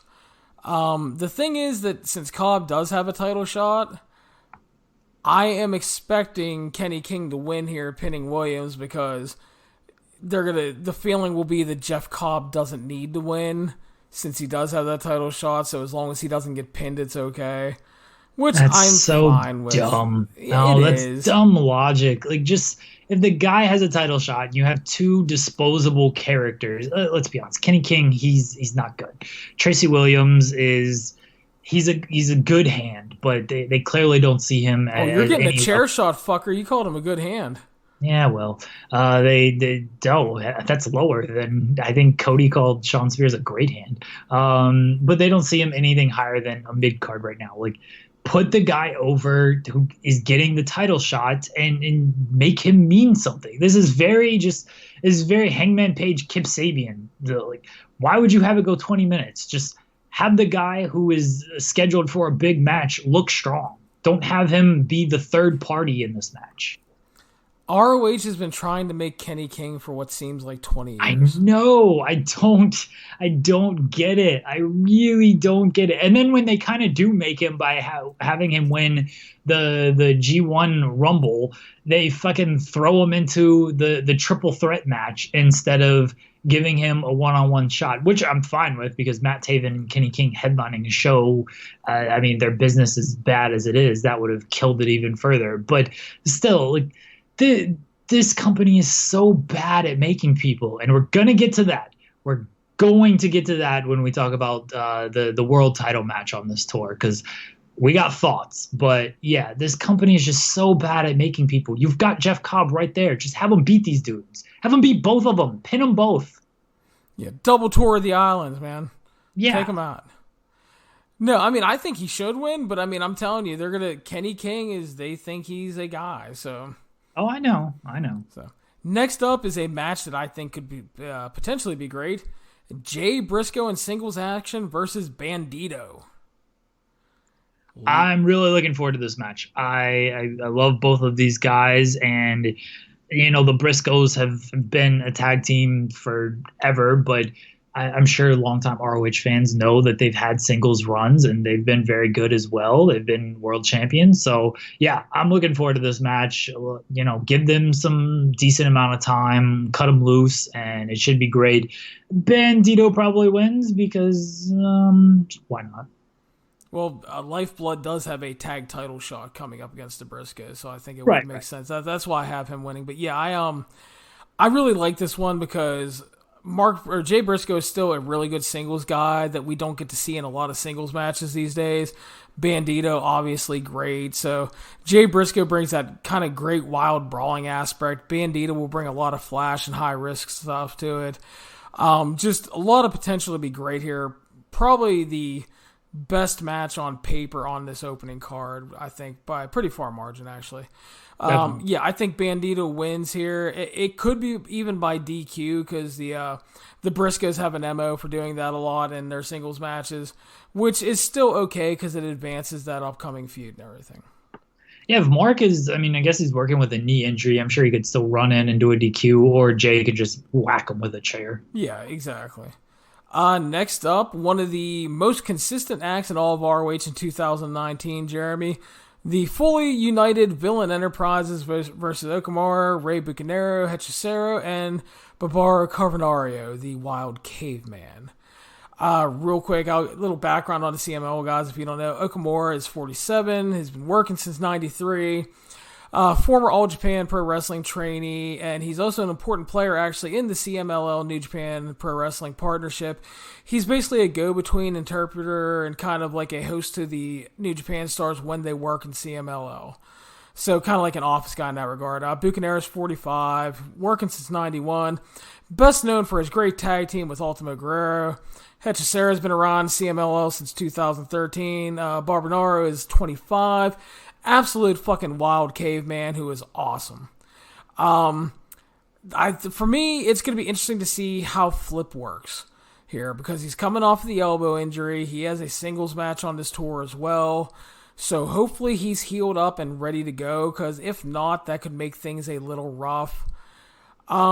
I think the CML team has a decent chance to win, but I think Villain Enterprises is going to take some losses later on the tour, so I think they will pick up the win here. I would assume Villain Enterprises wins. I'm with you on Flip. I'm looking forward to seeing him return. Hopefully he can stay healthy for longer than a couple of weeks. Yeah, Villain Enterprises, I don't know. I guess you can beat them, but I don't know why you would beat them in this when they're fully healthy and united here. So I figure Villain Enterprises wins. Yeah, I think they win here because I have them taking losses on other matches on the tour. All right, you did homework and actually looked ahead on these cards, so you cheated again. Because I'm the only dude in the world doing full previews for these fucking shows, even though they haven't announced all the matches yet. Because you're cheating. It's because I'm great. Anyway, last match on the card. I don't know the order of the card. I don't know if this is the main event or not. But anyway, Matt Taven and Vinny Marseglia versus Volador Jr. and Triton. This is part of the build to Matt Taven and Volador in Chicago for the ROH title. The feud actually goes back a good bit into CMLL. Taven was last pinned in a singles match in CMLL by Volador in a 2 out of 3 falls match when he won back the NWA World Historic Welterweight Championship. They teamed for a while, and then in the main event of the CMLL 85th anniversary show last September, they lost to Rush and Barbaro Carbonario in a hair versus hair match, which is why Taven and Volador had the head shaved, and that's why Matt Taven looks like he looks. So now the feud comes to ROH. It's a very natural match to make. Volador has largely gotten the best of him in CMLL, so I think that he and Triton will win this match because Taven is going to retain the title against him in Chicago. Yeah, I figure Volador pins Marseglia because you got to put a little bit of heat on Volador for the ROH fans who might not know who he is and why he's challenging for the title on this tour. So give him a win here. Match should, I don't know, I think I like Triton and Volador, I'm sure, is fine. The Kingdom guys are the Kingdom guys. They're the Kingdom guys, exactly. Matt Taven's been fine in the ring. He's been good in the ring. It's just nobody cares that he's not a draw as champion. We're going to talk about it. So, on to Chicago, opening up Silas Young and Josh Woods versus PJ Black and Okamura. They've been setting up the Silas Young-Josh Woods relationship through the live events and TV with Young basically trying to be a mentor and take Josh Woods to the dark side, telling him that just being a good grapple boy will not get him far into business. PJ Black and Okamura are a fine, thrown together veteran team, but they are here to lose to Young and Woods. Okay, I'll take your word for that. It seems like if they're actually doing something with Josh Woods and Silas Young, then it makes sense for them to win this match. Yeah. Moving on, a feud that keeps on giving, Jeremy. Villain Enterprises, PCO, Flip Gordon, and Brody King will face the Lifeblood team of Tracy Williams, Mark Haskins, and Bandito. Should be a good match. I question why you just don't do the 6-man. Is the 6-man title match on the end of this tour? I don't think so. Okay, well, do this thing since that's cursed. I figure Lifeblood probably wins this one since they're actually doing something with Lifeblood, and I don't know if it's great because it's basically just winning matches, and that's fine. They should win matches. I still don't get the story behind them, but since they are winning matches, I think they'll win this. They're Lifeblood, man. That's all you need to know. I mean, that's pretty much all they've told us. So yeah, they're Lifeblood. They're guys who have been in the company for like 2 months, but they're the lifeblood of the company. Exactly. Who used to have other people, but Tenille got beat up by Bully Ray, and Juice just isn't coming back. So. That's my favorite thing about this whole storyline is Juice was like the leader, and then he's like, I'm doing pretty well in New Japan. I don't really need to go to this fucking place. I also love the fact that like ROH and New Japan have this relationship, and Juice hasn't said outright that he's not coming back, but there are reports that said he doesn't want to work ROH. Yet when they were doing the Super J Cup tour, Juice is like, yeah, I'll work at the Foz show in the middle, sure. Juice saw the writing on the wall. He's like, this ROH shit is stupid. He had one conversation with the Lizard Man and said, Gato, get me the fuck out of here. But yeah, the Lifeblood Villain Enterprises has been the best and most consistently entertaining thing ROH has done all year in terms of in-ring action and just fun. So this should be really good to great because all their matches have pretty much been that way. I do have Lifeblood winning because they are challenging for the tag titles coming up, and I think you should keep momentum on them. No need for them to lose here. Agreed. And yeah, I wouldn't mind if they put the 6-man titles on the line because that match has been absolutely cursed, and this might be one of the best chances to get to it. Let's see here. Next up, 4-way match. All involving men in the number 1 contenders tournament coming up. We have Marty Scurll, Dalton Castle, Kenny King, and Colt Cabana, Jeremy. I don't know. Marty Scurll should win because Marty Scurll's awesome. I have a feeling Marty may win, but they're in Chicago for this show, and out of the guys in the tournament, Colt Cabana could really use a win. I mean, Colt's always over, but he could use a nice win to get him some credibility going into the tournament. So I will actually go with Colt Cabana getting the hometown win here. That's fair. Since all these guys are in the tournament, it doesn't... Like, I guess it's an important match, but at the same time, like, all right, if you lose, you're still in the tournament. And it's not like there's seedings for this tournament. Like, the bracket's already out. So this just feels like a match between 4 guys in the tournament with no actual consequences. Yeah. Next up, Rush versus Captain Caveman, Barbaro Carbonario. Looking forward to this one. Rush has been presented well in ROH as a big star. He's still undefeated in singles action. And he's scheduled to challenge for the title, which means he should win here, but they could possibly have a really good to great competitive match, and I'm looking forward to what they might do here. Yep, just keep having Rush beating people on this tour. That would be the smart play. Yeah, I mean, honestly, again, keep it simple, stupid. We move on. Jeff Cobb, Jay Lethal, and Jonathan Gresham, that's a hell of a trio, versus Caristico, Stuka Jr., and Triton. I think this is a win for Team CMLL because of the issues with the teased issues with Gresham and Lethal, although I still just say keep putting Jeff Cobb over people. But CMLL's got to be throwing a couple bones on this tour, and this feels like a bone that will be thrown. Yeah, and I actually agree with that. I think Team CMLL has a good chance to take this one. And the main event of Chicago is the ROH World Champion Matt Taven versus Volador Jr. Jeremy, you sound fired up. Go ahead. Larry, this is our first podcast since, or at least the first podcast where we've actually talked about ROH since the news came out that Matt Taven's contract is up in September. Larry, what did we say after the G1 show? What was the reasoning for not putting the title on Marty Scurll? What was everybody's big reasoning? Because his contract was up in the fall. That's right. His contract was up in the fall, and then we found out it was November. Marty Scurll's contract is 2 months longer than Matt Taven's contract. Please, for the love of God, tell me why Matt Taven won that fucking ladder match. Because ROH is, to be perfectly blunt, fucking stupid. Okay? Let me lay this out for you. Marty Scurll, at the beginning of the year, easily the most over-fucking act in this company. Selling a ton of merchandise, always over at every event, having good matches. If you're going to take the title off of Jay Lethal, it should have been to him. Why? He was over number 1. Number 2, you just lost SCU and all the elite guys. So if you wanted any chance to try to keep some of those fans who like being the elite and all that stuff, put the title on Marty Scurll. Because he is, he's attractive to the fan base. They like him from those shows. And like Jeremy, you've brought up a ton of times, take the chance to get the most out of Marty Scurll while he is still under contract to you.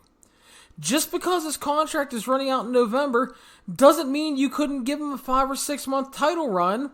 Try to make a little bit of money. God forbid, try to sell some fucking tickets. And then put somebody over. Because now, obviously they did the flip turn, but you could have done a big natural feud to Flip Gordon running the Gambit, and Marty and Flip Take Japan fucking explode at the whatever pay-per-view here in September.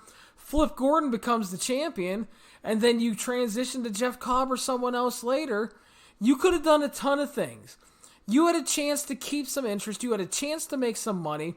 But instead of Madison Squirrel Garden, you put it on fucking Matt Taven. Why? Because some girls in the ROH chat like him. That's it. He's been fine in the ring. He has good matches. But nobody gives a shit. And the last I saw on Twitter, I believe they've sold approximately 250 fucking tickets for Chicago. When they used to routinely do 1,500 to 2,000 with ease. I don't understand the logic of anything with this company. You've got fans in the front row falling asleep during Matt Taven matches.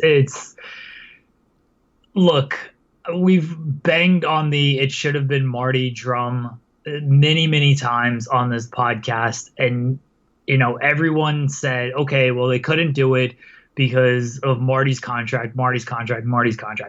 And then it turns out Matt Taven's contract is up before Marty's.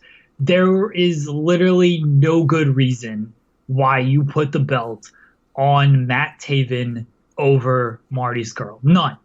Scurll was the hotter property at the time. He's the better wrestler. He's more charismatic. He had the longer contract, it turns out. He actually sells merchandise. Yeah, there was no good reason for that. And they wonder why their fan base just completely abandoned them after that move. Like, completely. Dude, they put 16,000 in Madison Square Garden, and now they can't even sell 300 to Chicago. And I get it. Like, New Japan, people thought the Elite would be there and blah, blah, blah. Still, 16,000 wrestling fans were in the building that night. Even more watching on New Japan World or Fite or whatever streaming service you were watching it from. And now they can't even sell 300 to Chicago, like a hot market. hot market, not for wrestling, for them, for everybody. Like Chicago is a very good market, and they can't even. That show really, really killed anything they had, and they could have prevented a portion of it. They still did other things wrong on that show. They could have prevented a portion of it if they just put the title on Skrull. And the one thing Matt Taven fans, looking at you, Mark Radulich, I know you're listening. I don't know why you like this guy. You're a weirdo, but thank you for letting me talk about the Taylor Swift CD on your podcast. The one thing Matt Taven fans could hang their hat on this run as well, Skrull's contract was coming up. So they built Matt Taven instead. And that's not even true anymore. This company is the other dumb. thing I've seen is people are like, well, Marty was going to go work the Best of Super Juniors tour. Well, you know what? Here's where you need to hike up your big boy pants if you're ROH. And you tell New Japan, you say, listen, we greatly appreciate that you wanted Marty to work the Best of Super Juniors, but he's going to be our world champion right now. Would you like us to send someone else? Or would you just like to pick a replacement? Because sometimes you just got to fucking bite the bullet. I know that they like the New Japan relationship, but sometimes you have to worry about yourself first. And they sacrificed Marty and let him go work that. And then they sacrificed the Jeff Cobb title match with Taven because he had to work the G1, which was a big disappointment. So it's like you've sacrificed again so you could suck on the tea to New Japan, who really doesn't give a shit about you and would probably drop you as soon as they could if they wanted to.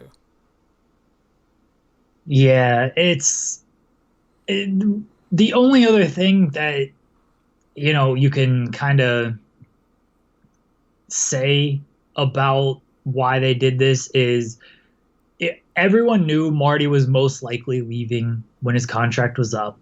And I've said it a million times, I still think you take your shot. Like, you had enough time to where even if he's leaving, you still get an April to October run with this guy, or April to September run with this guy, and you actually do business, and then whoever beats him looks like a bigger star. And Matt Taven, obviously they knew his contract was up in September. They probably didn't think Matt Taven was leaving. I mean, let's be honest. Nobody, AEW and WWE aren't beating down the door of Matt Taven. Maybe they will just to fucking sign him. Like, what does WWE care? Like, here's some money, Matt Taven. Sit around. God, that would be a mistake, by the way. Like, don't. He'll be perfect when they open NXT Madagascar. Don't do that. But so obviously they felt more comfortable of, well, Matt Taven's probably sticking around long term, so that's why we're going to do it. Great. How's that working out for you? Like, honestly. How's it working? Even if Matt Taven sticks around long term, if you take the title off of him in September against Roosh at the end of this month, the same time you could have taken it off of Marty Scurll, what did you accomplish besides killing your own business? What did you accomplish? It makes that decision it's baffling, truly, truly baffling. Larry, I admire you for actually giving this company the time of day, because they don't deserve it. The other thing that bothers me is people are like, well, Marty's contract was good again. Here's the thing. Nobody fucking knew when his contract was ending, because there were reports that his contract was ending in April. Then it was early summer. Then it was August. Now it's November. Fuck, he may be signed till next summer for all we know. Jesus Christ. I mean, all I hear is there's been 8 different reports on when he's signed to. The thing is, there was a bunch of people when that Madison Square Garden show happened, like, no way Marty's winning, man. His contract's up at the end of April. Well, here's the thing. If you have the internet, who is the vast majority left of your dwindling-ass fan base, believing that Marty Scurll is leaving in 20 days after the Madison Square Garden show, and then you put the title on him, they're going to go, holy shit! Marty won the title! Well, but he's leaving! What are they going to do? And then when he doesn't leave, he just keeps fucking with people because he can be on TV going, I might be leaving. I don't know when I'm leaving. I'm your champion. Fuck off, numpty. Whatever. Jesus. Yeah, the whole decision to make Matt Taven champion is even stupider in hindsight. I'm sorry. Anybody wants to debate it, I'm sorry. You are extremely foolish and you are wrong. because Matt Taven has done nothing for business but hurt it. Just like the entire ROH business model has done this year. It's not all his fault. I'm not going to be one of those people. They've honestly sabotaged his run in a lot of ways just by shit planning, shit booking, and just everything. But again, at the beginning of it all, Matt Taven is your world champion. Looked like a safe move until you find out his fucking contract's coming up before Marty's. Idiots. Matt Taven beats Volador Jr. Yeah, definitely so.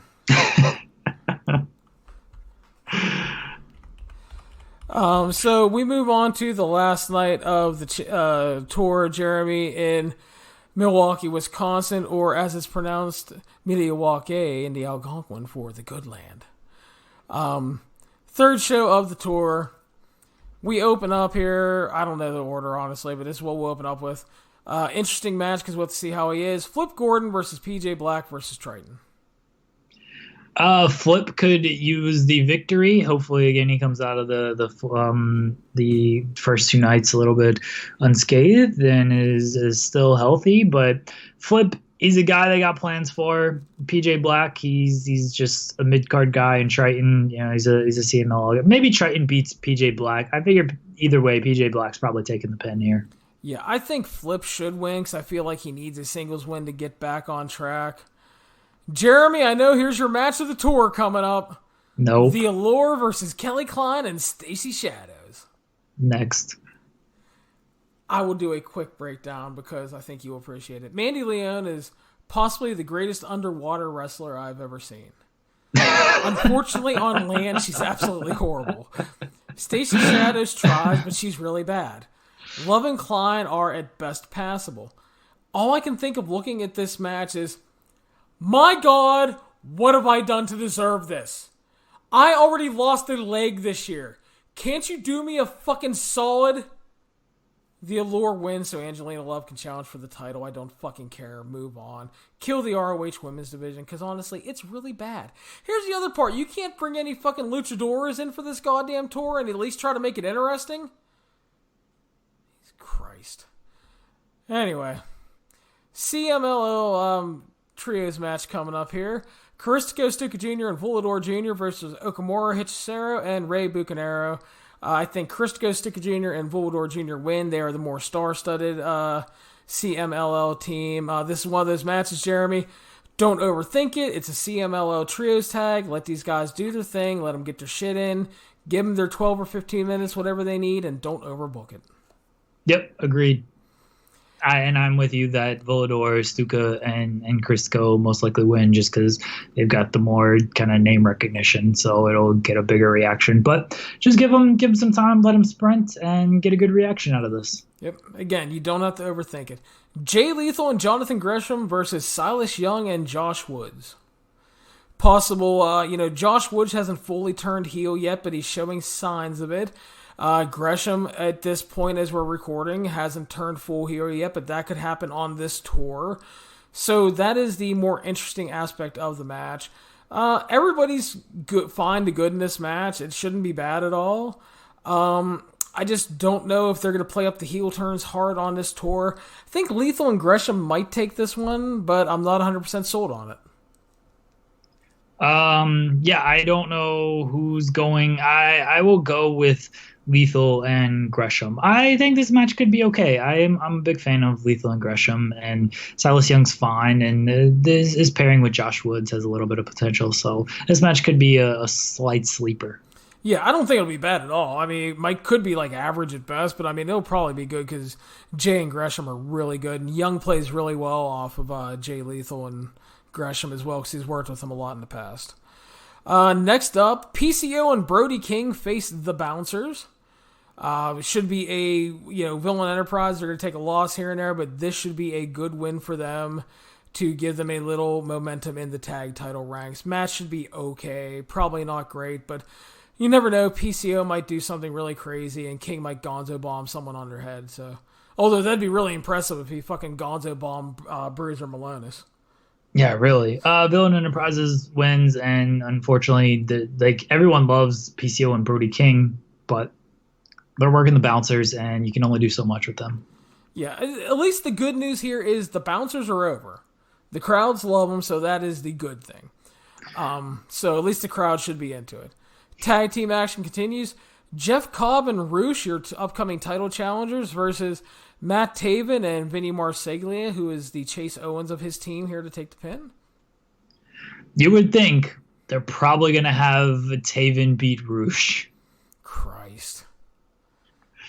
Yeah, you would think this is pretty cut and dry, and Marseglia takes the pin probably to Roosh because that's your next title match, challenger. Yeah, again, Roosh should just run through dudes on this tour. He got 2 singles matches and then this tag match. He should win them all. Yeah, and this is an easy finish too because again, you can protect Taven with ease because I would just do the big breakdown spot for the last 90 seconds. Taven goes for just the tip on Roosh, misses. Cobb hits Tour of the Islands. Roosh hits Bull's Horns on Marseglia, end the match. That way, Cobb looks good, kind of like a visual pin on Taven, but Taven doesn't have to lose. And Roosh picks up the win, which, as you said, he should just run through guys on this tour. He can have good and competitive matches, but, I mean, he just needs to win. Period. Exactly. And closing up shop, trios match, the Briscoes and Barbaro Carbonaro versus Lifeblood. Should be a good match. And maybe the Briscoes end up winning here because Lifeblood's going to be picking up some victories on this tour. I hope Mark his knee is good. And I mean, the Lifeblood's getting their title shot regardless. Who's getting the title shot? Haskins and Bandito? I believe so, yes. All right, so pin Tracy Williams here if you need to.